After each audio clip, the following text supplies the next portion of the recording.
freediving gear 2021, what should you buy? So let's start with a mask and snorkel. So what should you pay attention to for a mask? First of all, a low volume mask. So what is low volume? When I say low volume, it refers to the air that is inside the mask. So between your face and the mask, there is some air. So the lower this volume, the better for freediving. So as we dive deeper, there is more pressure from the water. So if there is air inside of here, this can be compressed. So the more it gets compressed, the more there is pressure on your face. And if there is too much pressure, then your eyeballs will get sucked out. We call this a mask squeeze. So scuba masks, they have like a lot of volume. Freediving masks, they have small volume. So you should always look for low volume masks. What else? Flexible. A mask, a freediving mask has to be flexible. So you can move this around a bit. So the two lenses are from glass here. This is actually a spearfishing mask. So this is hard on the lenses, but the nose bridge is flexible. So as you dive deeper, this mask can adjust its shape to the pressure. So that's also important. And does a mask fit? Because I got a lot of questions from people who say, yeah, Gert, I bought a mask, but then it doesn't fit and water comes in. Well, I've had masks as well that didn't fit, according to my opinion. But then after I actually learned how to put them on my face, they were fitting. So this mask as well, in the beginning when I bought it, I thought, I bought the wrong mask, you know, so water came in. But then I learned that if I actually rub this side here, if I rub it like really clean, the seal gets tighter. And also if I put it a little lower on my face, so you can put it high, so the lower part of your nose touches this part here, or you can put it a little lower. And if you play with this, you will see that the mask fits better. So whenever water comes into a mask, that doesn't always mean that the mask is not the right shape for your face. Maybe with a little bit of adjustments, you can make it work. So loose strap, yeah. If you put the strap too tight, then this mask will really get tense on your face. You cannot equalize gently. You cannot enjoy your dive because there is too much tension, too much pressure from the mask because your strap is too tight. So what is the perfect tightness or looseness of the strap? You have to choose as loose as you can. So if it falls off your face, then obviously that is not the right way to do it. But if you can put it that loose that it doesn't fall off your face, it stays on your face, and when you do your duck dive, it doesn't slip off, that is the right amount of pressure from the strap. So the more tight, the more difficult it becomes to equalize and to actually enjoy your dive and relax and be in the zone for your dive. So make it as loose as possible. And then you might ask me, what about goggles and a nose clip? So for beginners, this is, I wouldn't advise this. This is for advanced freedivers, so no need to spend money on goggles or a nose clip, but I will briefly explain you. So nose clips, we advanced freedivers, we use this, we put this on the nose, and then you talk a little funny.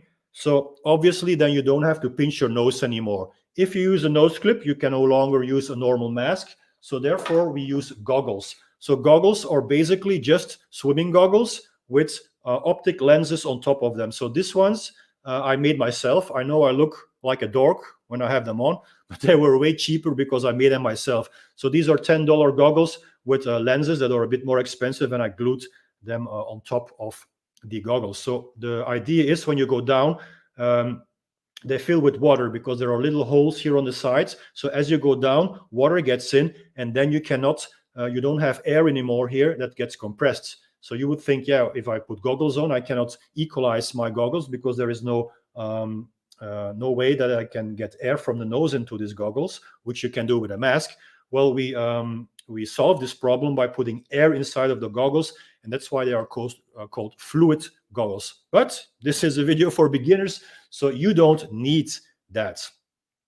What about the snorkel? Well, the more simple the design, the better. So this is a basic snorkel. There's a little floating device on top of this. So if you would drop this in the water, usually a snorkel is a negatively buoyant, it would sink. But with this floating device on it, your snorkel stays floating on the water. So you don't lose your snorkel. But there is not much to say about snorkels for freediving.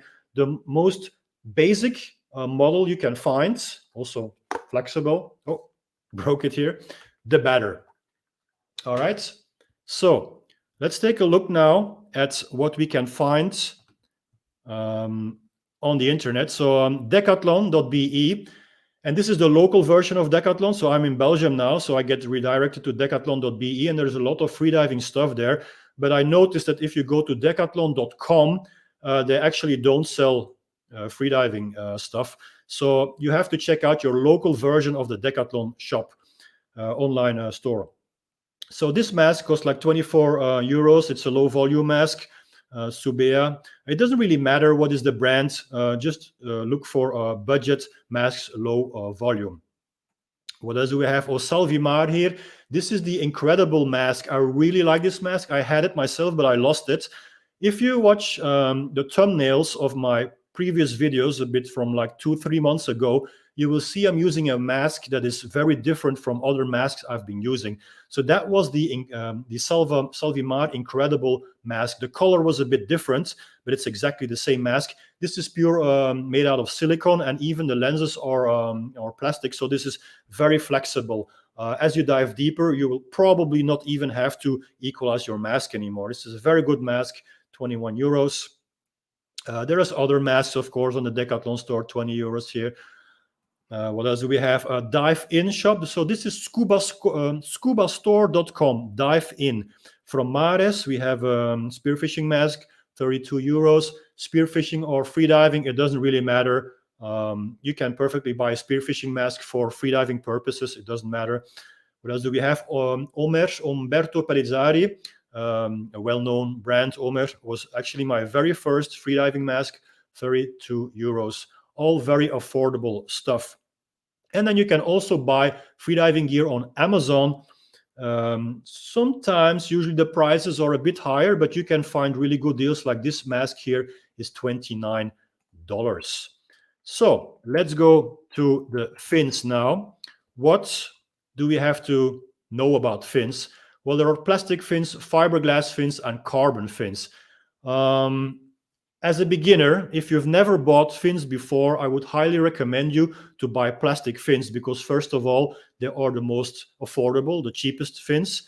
Second of all, they are very much more durable than the other fins, than fiberglass fins or carbon fins.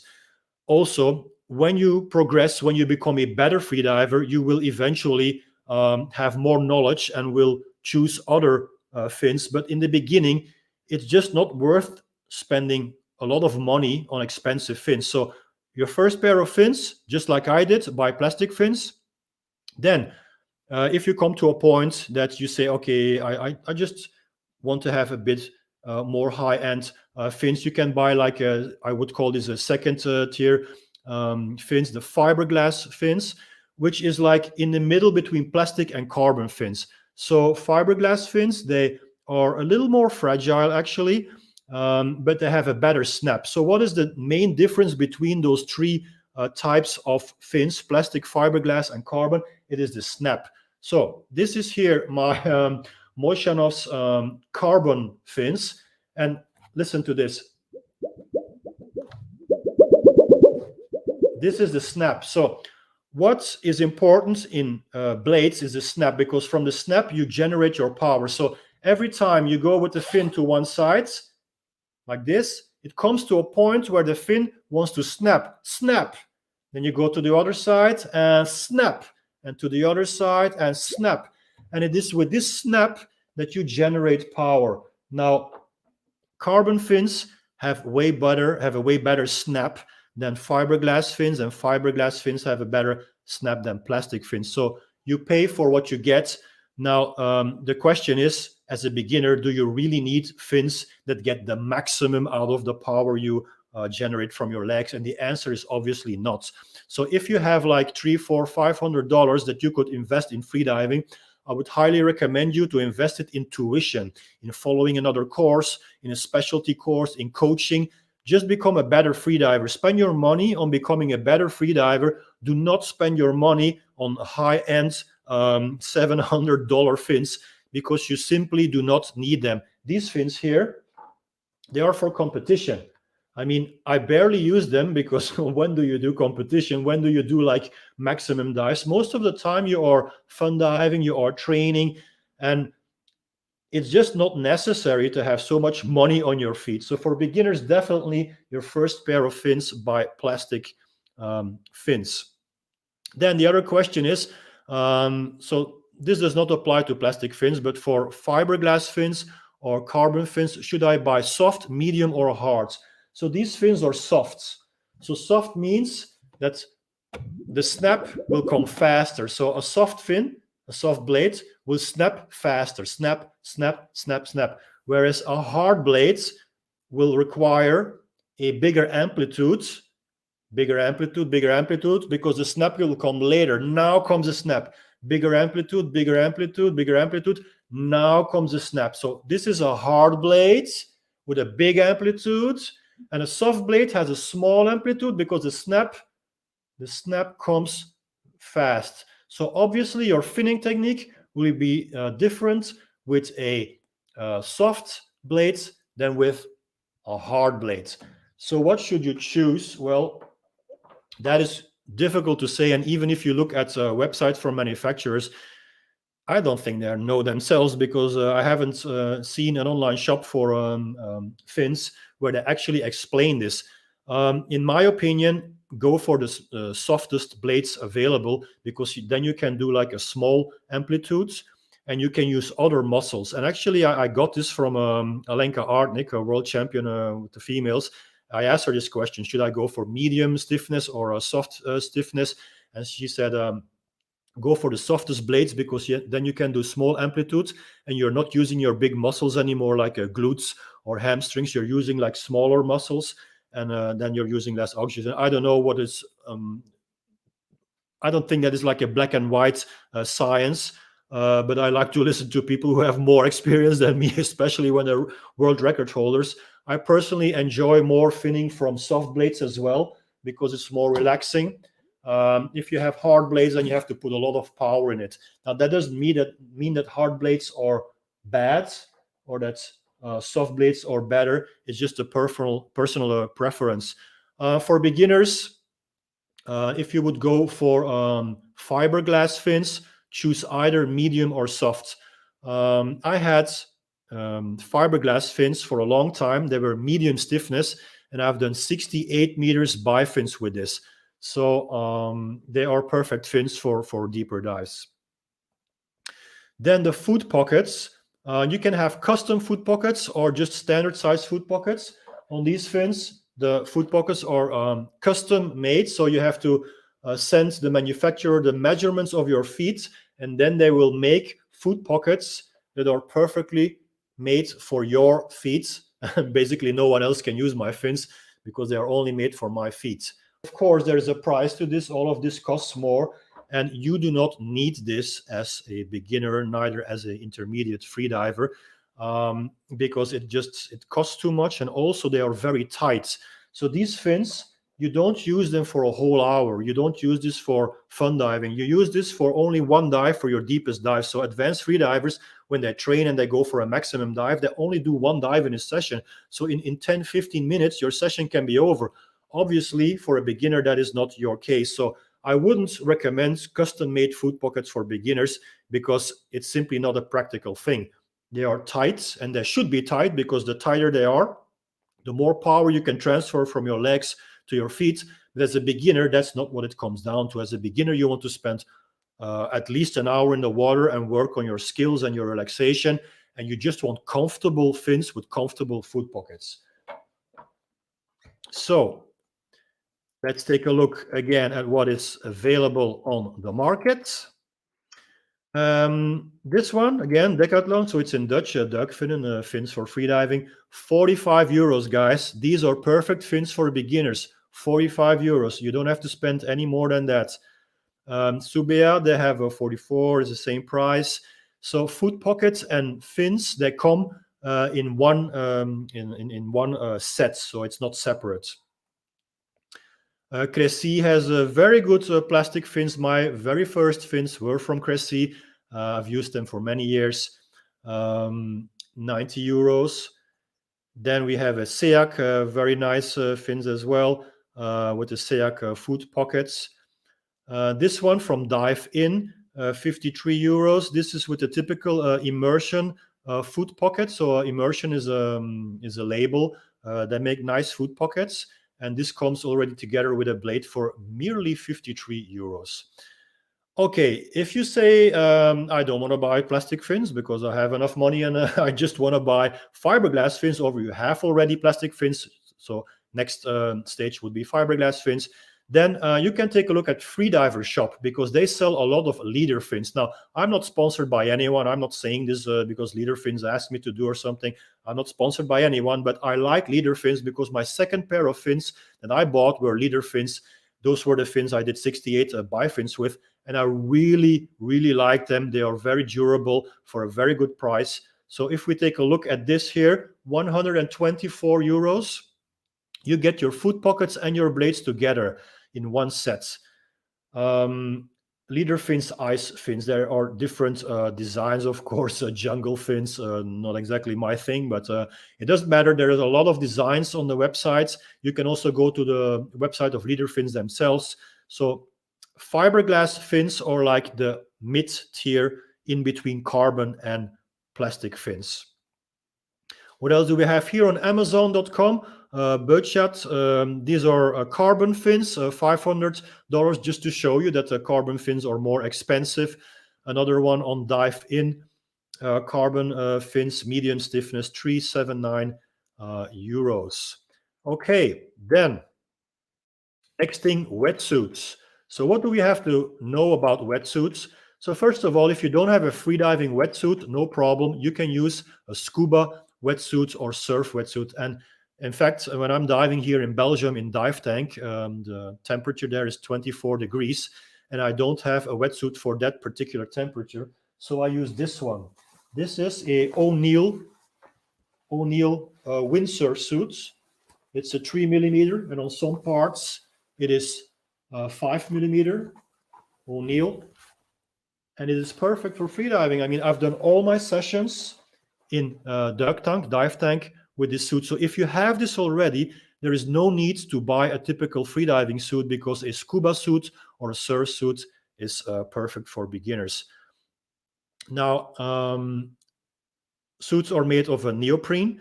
Double lining. What does that mean, double lining? So you can have nylon lining or nylon covering on the inside and on the outside. And that is the typical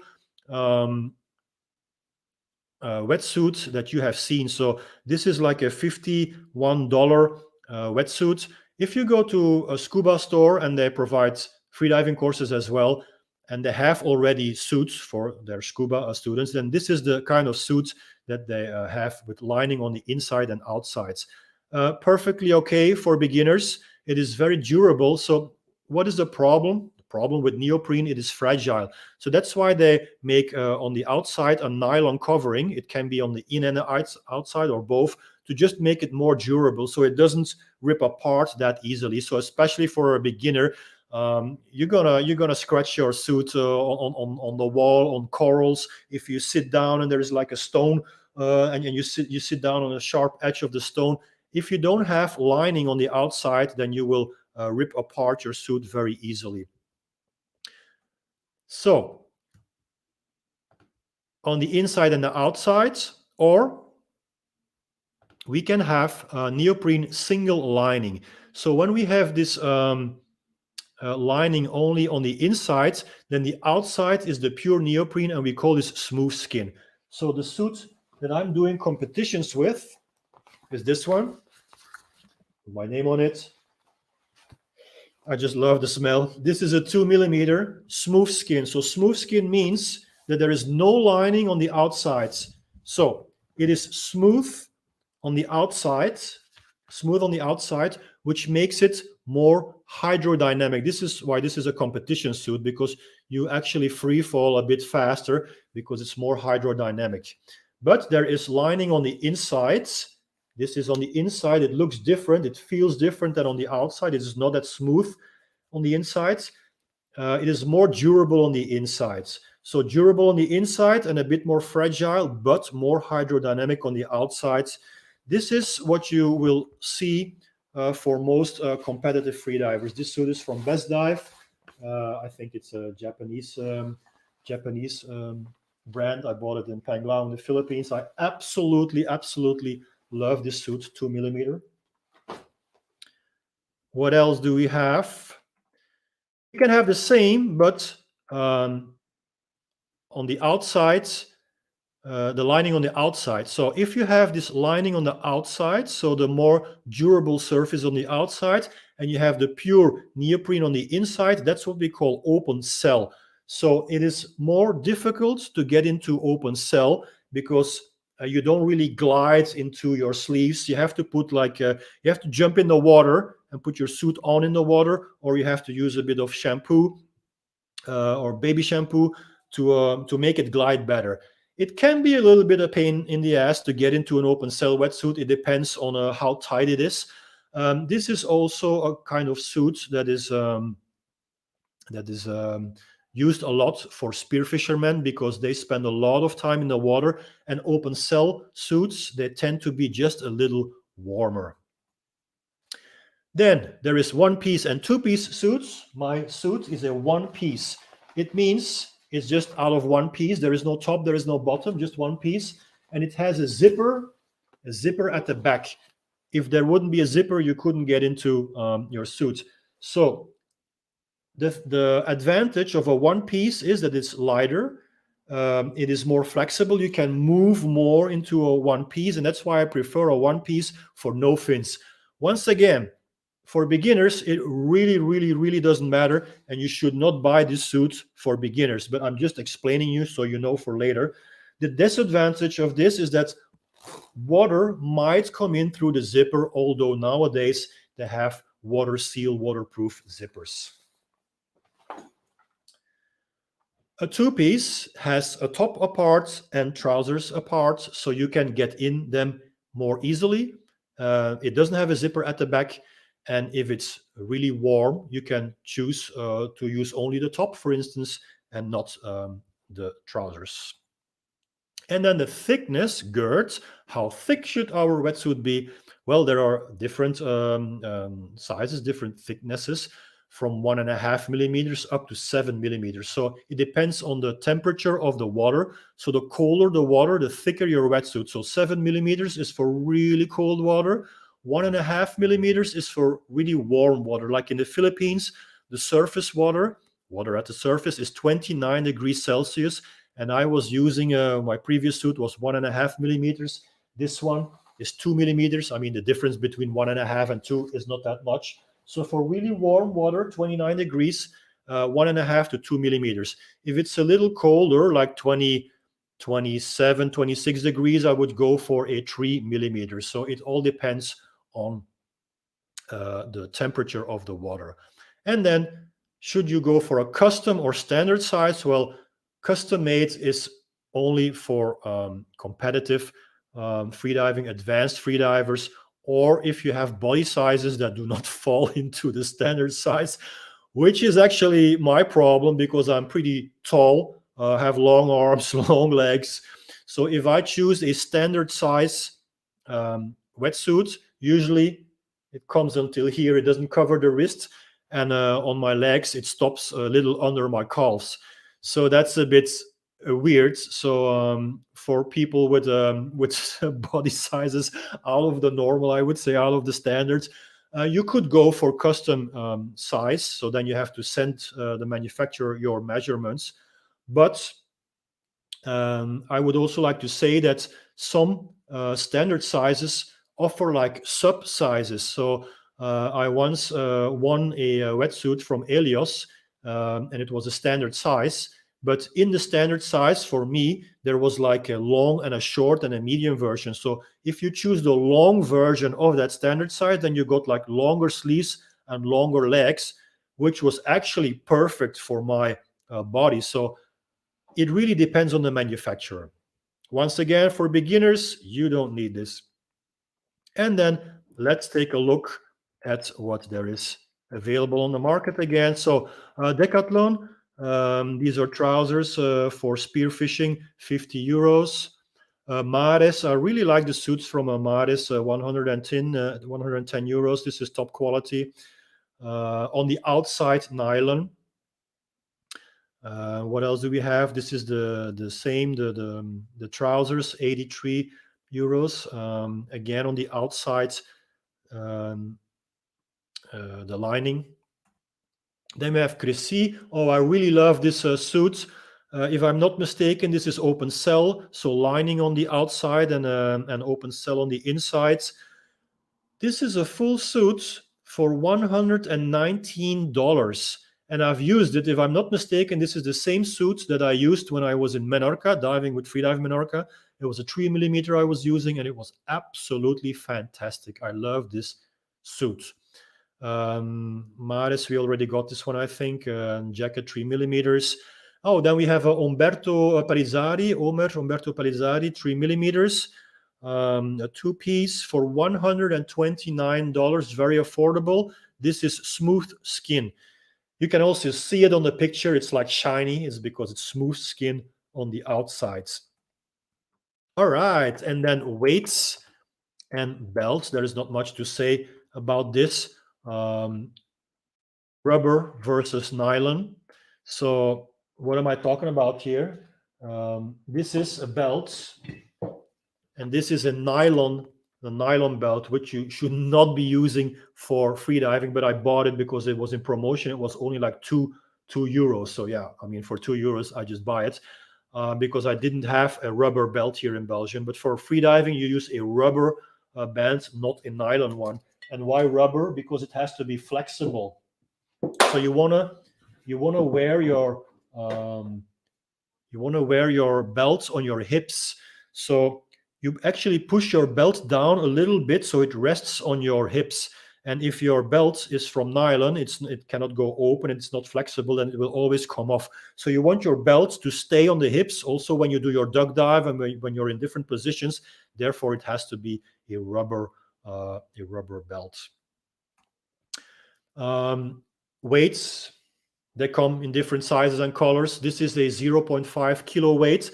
I would advise you to buy increments of 0.5 kilos, because if you would buy in total like 3 kilos and you buy 3 pieces of 1 kilo, then how can you make like 2.5 kilos? If 3 kilos would be too much for you and 2 kilos would be not enough, then how can you get 2.5 kilos if you only have 1 kilo's increments? So I would advise you to buy 0.5 kilo increments.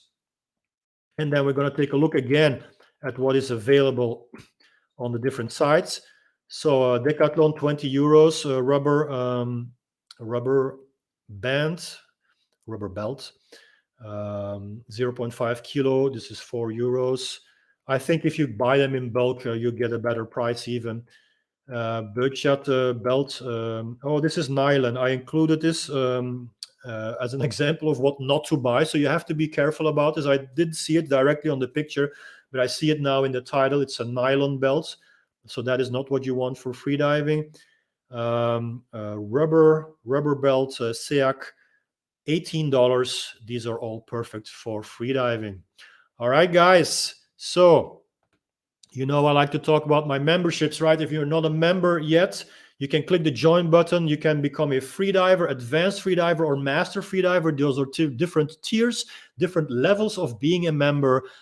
And basically, without going into the different tiers again, it is a way of you saying, Gert, I appreciate what you do. I think you bring value not only in your live streams, but also in your videos. And I want you to continue doing this, and I want to support you by becoming a member. So if that is what you choose to do, then thank you very much.